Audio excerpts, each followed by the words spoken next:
Hello everyone, আসসালামু আলাইকুম। আমি এখন আপনাদেরকে দেখাবো মিক্স সবজি। আমি এখানে বিভিন্ন রকমের সবজি নিয়েছি। এরা কুষ্টিয়ার বিখ্যাত চাল কুমড়োর বড়ি দিয়ে আমি রান্না করব। হ্যালো এভরিওয়ান, আসসালামু আলাইকুম। আমি পরিমাণ মতো তেল দিয়ে তেলগুলো গরম করে নিয়েছি। এবার আমি বড়িগুলো ভেজে নিব। ভেজে নেওয়ার পরে আমি কি করছি, কুসুম গরম পানিতে ভিজিয়ে রেখেছি। এখন আমি বেশি করে পেঁয়াজ কুচি দিয়ে মরিচ পাড়ি দিয়ে আমি ব্রাউন করে ভেজে নিয়েছি। ভাজা হয়ে আসছে তখন আমি দিয়ে দিলাম পেঁয়াজ রসুনের পেস্ট। এগুলো একটু ভেজে নিয়েছি। এখন অ্যাড করবো আমি বাকি মশলাগুলো।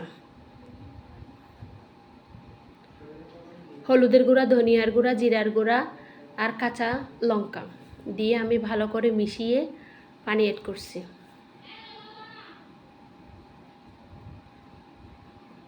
এখন আমি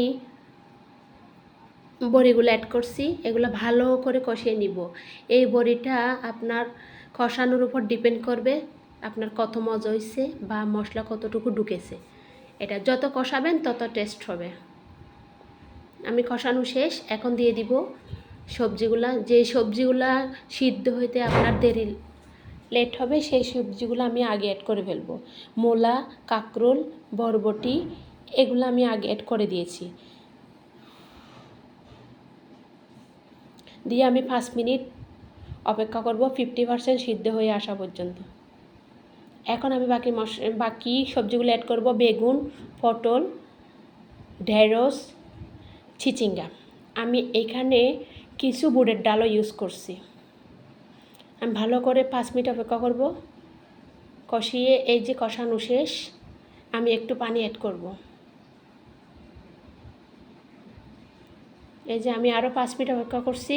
অপেক্ষা করার পর দেখি আমার প্রায় তরকারি সবজি হয়ে গেছে।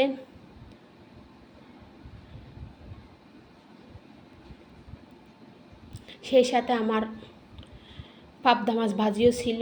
পাবদা মাছ ভাজি এই যে এদিকে হচ্ছে। সবজি একদম ডান, আলহামদুলিল্লাহ হয়ে গেছে। আল্লাহ হাফেজ, আসসালামু আলাইকুম।